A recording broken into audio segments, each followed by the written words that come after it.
Welcome back to another Roblox Studio tutorial. In today's video, we're going to continue with our admin commands, and we're going to be adding two new commands to our list.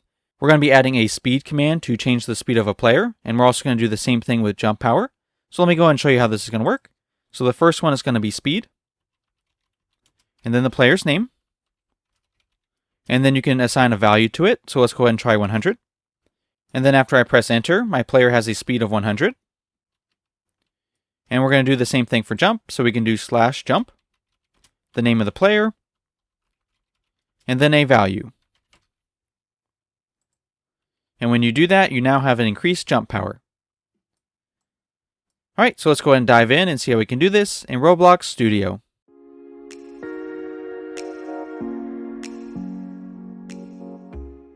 All right, to get started, we're going to be opening up the local script that should be inside the admin frame.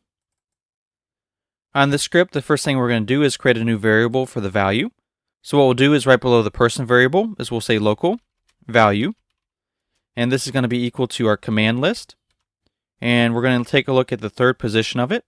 So it'll be the command, the name of the player, and then the value. And then what we need to do is we need to send this over to the server side, like the action and the person.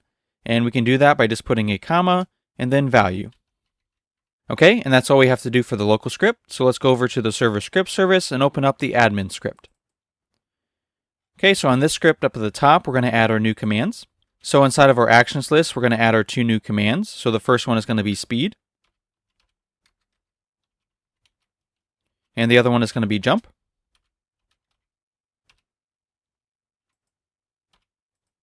Okay, so after we add them to the actions list, we can start working on the functions form. So I'm going to be writing these two functions right below the show player function. So we're going to go ahead and start with the speed one. So we'll say local function. The name of this function can just be speed. Inside the parentheses, we're going to pass player.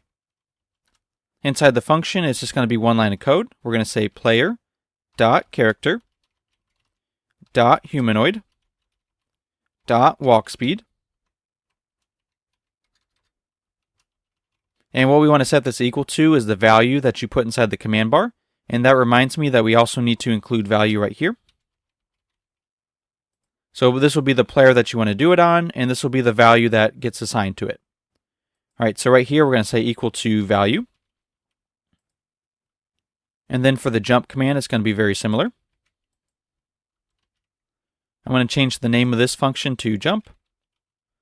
And then instead of walk speed, we're going to be changing jump power.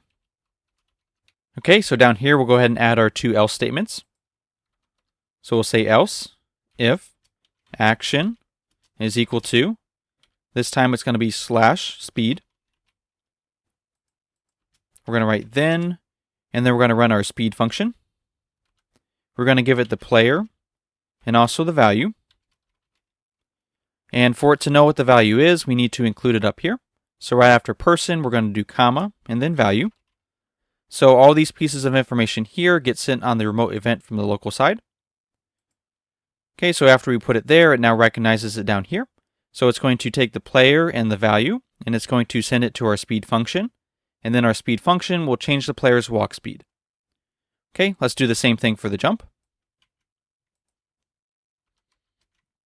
We're going to change this part from speed to jump.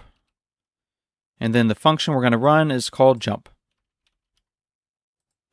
All right, and that should do it. So let's go ahead and test it out. Okay, so right now my player has the normal walk speed. So let's go ahead and try the speed function first to give them an increase. So we're going to do /speed. And then the name of the player. And then a value, so let's say 100.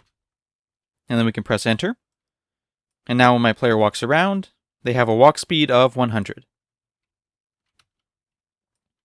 All right, let's try the jump next. So this is the normal jump. And let's go ahead and increase that. So we'll do /jump, the name of the player. And then the value, let's go ahead and do 250. I can go ahead and press enter. And now when I jump, they have jump power of 250. And after doing this for a while, it's kind of annoying having to type out my name. So let's go ahead and change the code so that I can just type me and it'll work just the same. Okay, so to add that, we're going to go back to the local script. And right down here, we're going to say if person is equal to, and then we'll say me, So if I type me, then what I'm going to do is I'm going to set person equal to game.players.localplayer.name. So what this is going to allow me to do is instead of typing out my name, I can just type me, and then whenever I do that, it's going to set person equal to the local player's name. All right, let's go ahead and try this out and make sure it works. All right, so I'm going to try out the speed command. So I'm going to do /speed, and now I can just type me, and then the value that I want. And then when I press enter, it does the same thing as before, but now I don't have to type out my name. And this also works in a game with multiple players, so I can still do /speed, and then me, and then the value. And it'll only change the speed for me. And for all the other players in the game, they'll still have the normal walk speed.